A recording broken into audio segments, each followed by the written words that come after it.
วันนี้ได้ประมาณเท่าไรแล้วเงินเดี๋ยวนี้ปลูกแต่หัวปีมาฮอดปัจจุบันตัวหัวจักแล้ว10 ล้านไปได้ละดอกได้เท่าใดส่งลูกไปเรียนก็จนจบพอดีมาเจอแม่ค้าขายผักเนาะ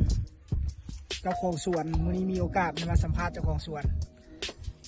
แนะนำตัวเองเนี่ยเจ้าของสวนเฮ็ดผักนี่มาดนไปได้แล้วตั้งแต่อายุ10 ปีเดี๋ยวนี้ก็อายุ50ละแต่10 ปีเดี๋ยวนี้50ประมาณ30-40 ปีเนาะปลูกผักปลูกจนผักนี่พวงไปได้นานผักปลูกลายไปได้ลายแล้วแม่นเบิ่เลยเนาะประมาณจังนานไรเป็นนาน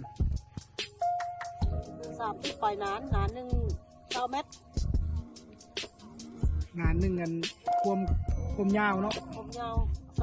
พวงเลยประมาณ1 เมตรพวง1 เมตรเนาะนี่มันนานพักเพิ่งปลูกเนาะพวงประมาณ1 เมตรเฉลี่ยนานหนึ่งนี่ได้ขายได้เงินประมาณเท่าไหร่นานหนึ่งขายเท่านึงต่ำอยู่นานละย่างต่ำไรต่ำละนานละ200,000นาน200,000ไรต่ำอักทึกแล้วราคาทึกต้นเพลงก็500,000นาน500,000เนาะคันเฉลี่ยวันนี้เขาปลูกนี้มีจักชนิดผักที่เขาปลูก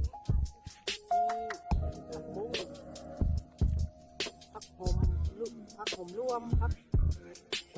โขมสลัดกัดส้มถั่วผักผมถือว่ามีลายผักเนาะผักบุ้งเนาะหอมรวมไม่หอมรวมผักที่เป็นปลูกมีผักหอมรวม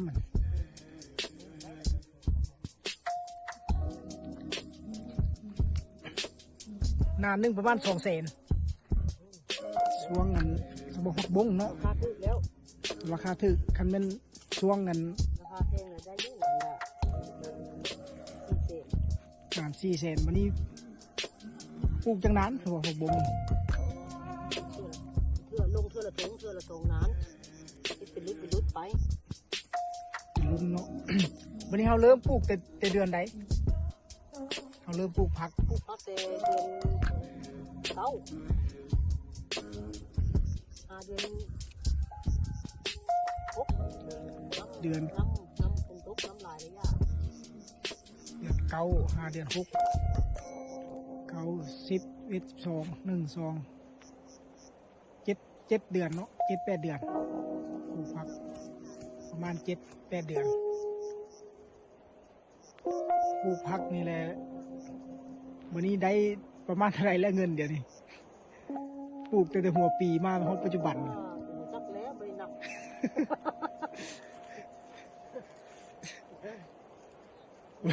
ดำ10 ล้านไปได้ละดอกแต่การนั้นบ่ได้นับได้เท่าใดส่งลูกไปเรียนก็จนจบเรียนตัดยิบเรียนวิชาชีพเนาะส่ง2 คนจะจบเบิดบ่2 คนเนาะ2 คนจบหมด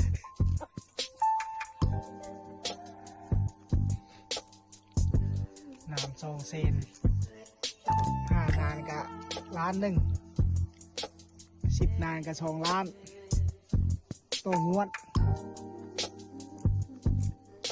วันนี้มีปลูกมักถั่วเสริมอีกเดี๋ยวนี้เนาะมักถั่วเนี่ยเขาขายเป็นโลประมาณเท่าไหร่โล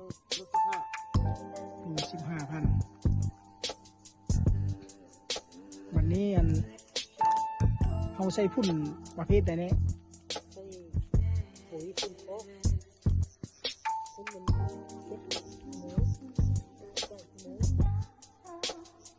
เป็ดขี้ไก่ประเภทขี้หมูเนาะปุ่นคอก แบบน้ำมักน้ำอย่างเฮาได้ซีดบ่ น้ำมักตะไคร้มักหมูแดงใส่โอ้ยใส่โอ้ยเป็นลำข้าใส่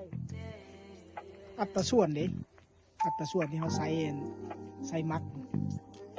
หอยจักกิโลหรือว่าน้ำตาลจักกิโลหรือว่า เป็นเนื้อตาเป็นมักเลยน้ำตาลกับรูดหอยโตๆรูดน้ำตาลมันเป็นบะบิ้นทับๆเลยเป็นเดียวเลยมักพักให้พักก่อน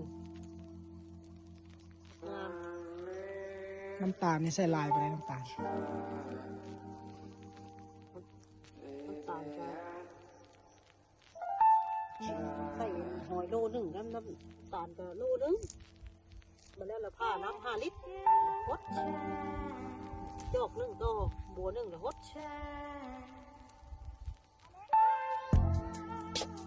เฮาฮดในช่วงใดช่วงต้นแรงบ่ช่วงต้นแรงเนาะอากาศเย็นหรือว่าแดดอ่อนเนาะโอ้พักช่วงนี้เลยพักบ่ได้ขายดีไปได้ช่วงนี้เนาะ ขายดีพักเลย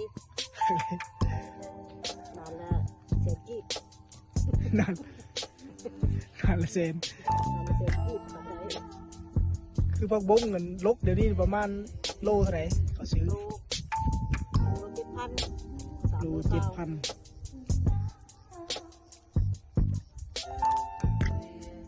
3 โล 20,000 กีบแม่ค้ามารับซื้ออยู่สวนเนาะ มื้อนี้ขายได้12 โลแล้วแต่ยังบ่ทันหมดอีกจะรับ20 โลมื้อนี้บอกบ่ได้นะ เพิ่นขายพักได้10 ล้านว่ะเพิ่นว่า10 ล้านนี่มันน้อยพวกว่าจ้า บ่เว้าหลายยังสิโม มาเบิ่งว่าได้10 ล้านว่ะกลัวแล้ว10 ล้านหรือว่านานละ200,000ปลูกพักนับแต่เดือนเก่ามา5 เดือนนั้น บ่เว้าหลาย เดือนเก้าหาเดือน6 9 10 11 12 1 2 3 4 5 6 10 เดือนปลูกผักวันนี้พักที่ปลูกนี่มันประมาณจักเดือนได้ขาย เดือนเดียวบ่ฮอดเดือนกับบางพักบางชนิดนะงานมีสลัดงามไว้มีแต่เช้า5-6 วันก็ได้ขายผักบุ้งในยามหนาวมันจะได้อยู่เดือนปลายเกือบ2 เดือนถึงได้ขายยามหนาวบ่มักอากาศหนาว